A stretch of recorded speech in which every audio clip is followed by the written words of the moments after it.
I would ask that before we begin today's symposium, we have a moment of silence. Last week, Johns Hopkins, Baltimore, and the country lost a hero.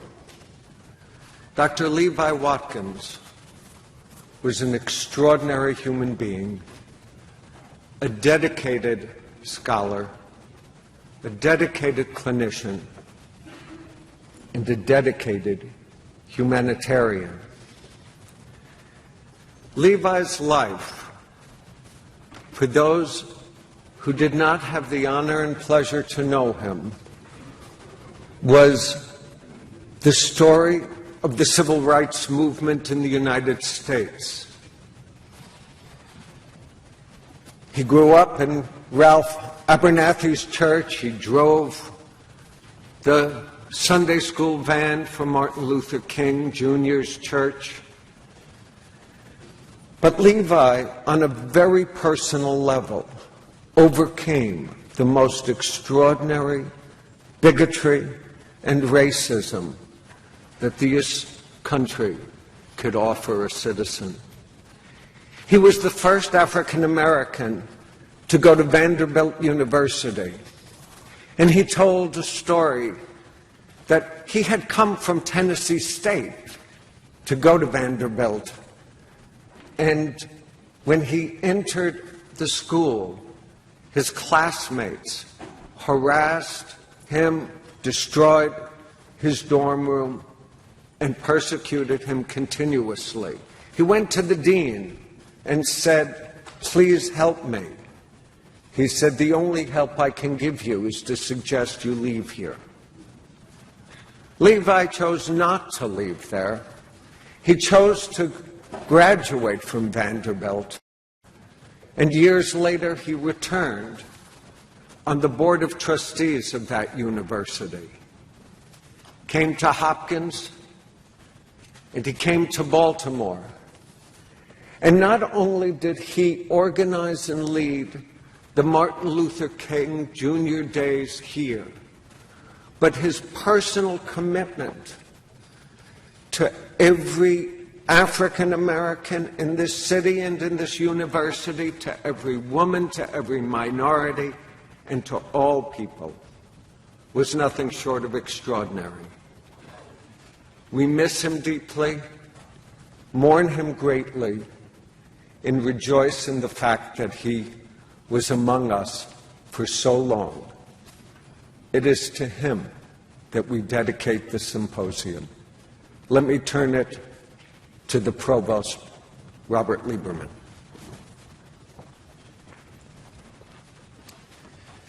Thank you, Bob, and thanks for that moving and fitting tribute to Dr. Watkins, who was indeed a giant here at Johns Hopkins and in Baltimore. I appreciate your introduction. I'm grateful for the work that you, Bob, and everyone associated with the Urban Health Institute do in bringing Baltimore stakeholders together to help make ours a better and healthier city for all who live, learn, and work here. On behalf of Johns Hopkins University, I welcome all of you to our fourth symposium on the social determinants of health. These symposia are an important part of our ongoing conversation and collaboration with the entire community of Baltimore: elected officials, clergy, public school administrators, law enforcement leaders, artists, academics, nonprofit directors, and most important of all, citizens, the people who live across the street, around the corner, and throughout the city. We at Johns Hopkins believe deeply in the productive power of collaboration in our collaborative relationship with the city of Baltimore, in the power of working with people from a range of academic disciplines, from other fields outside of academia, from all walks of life. The reason that we believe this is in the results. We work best when we work together, all of us. At each of these symposia, we have focused on issues of great importance to Baltimore City and to our country, not just to mull over it or to pontificate, which some people think is what we and universities do best, and we are pretty good at it, The objective is not just to talk, but to identify, to understand, and to solve problems together. Last year, our topic was incarceration, its costs, consequences, and alternatives. I won't pretend that we've resolved this critical issue in 12 months' time, but we're seeing progress.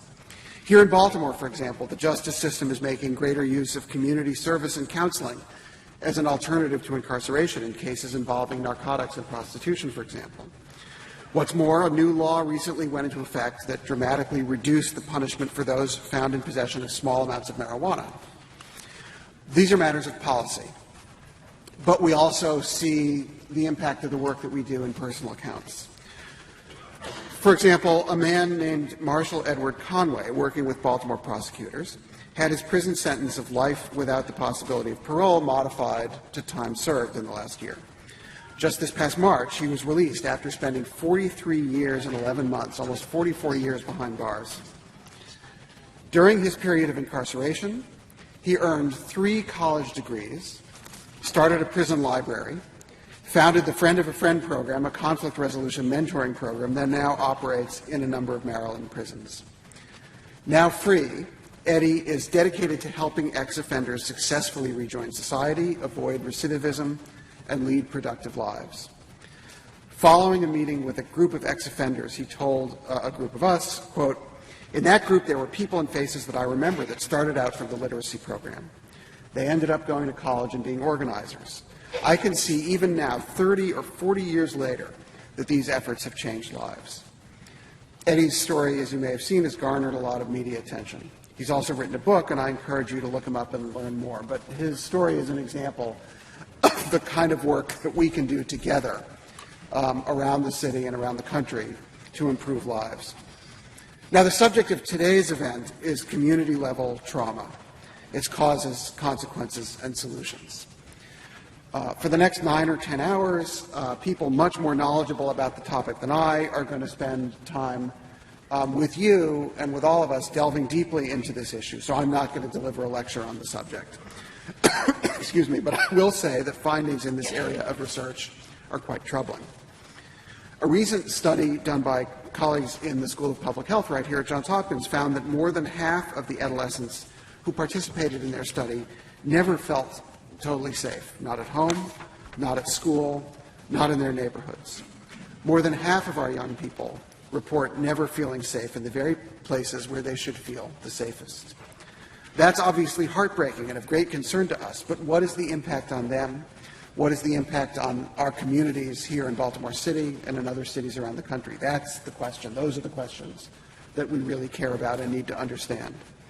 We know that childhood trauma sustained from abuse, neglect, and exposure to violence does not go away. It has lifelong effects on both physical and mental health. Some of the most vulnerable populations are then re-traumatized by their experiences in schools, in the courts and the criminal justice system, and in our healthcare systems. The findings are troubling, to be sure, but the good news is that trauma-informed approaches to policing, education, juvenile justice, and healthcare can prevent re-traumatization and assist in recovery. This symposium today has 2 key goals. One, to examine successful evidence-based models for trauma-informed care, and second, to provide a mechanism for Baltimore organizations, institutions, and individuals to work together to make Baltimore a trauma-informed city. For the benefit of our city, particularly our young people, I again welcome you to Johns Hopkins and wish you a productive day. So let's get to work. Bob?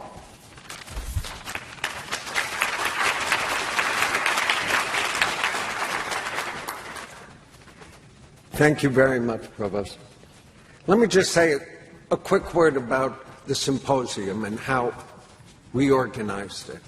Starting in the fall, last September, we held a series of community conversations, both within Hopkins and throughout the Baltimore community. It was open forum. We sent notices out to numerous people and organizations, and they sent it out further. Among these different consultations, we had over 125, 130 people who participated, shared their perspective, shared their ideas, told us the themes that they thought were most important. The theme of trauma kept coming up over and over and over again. At one of those consultations, a young man stood up and said something that I think is important to share. He said, "I've been listening to this conversation and this discussion about trauma. You're talking about trauma, but I think about it as my everyday life. This is my life." And we tend to often view it as otherwise, but it isn't otherwise. It is us, it is the people that we work with, that we serve, it is our community. And so that, from those consultations, came this theme and many of the speakers who we invited today, including our keynote speaker.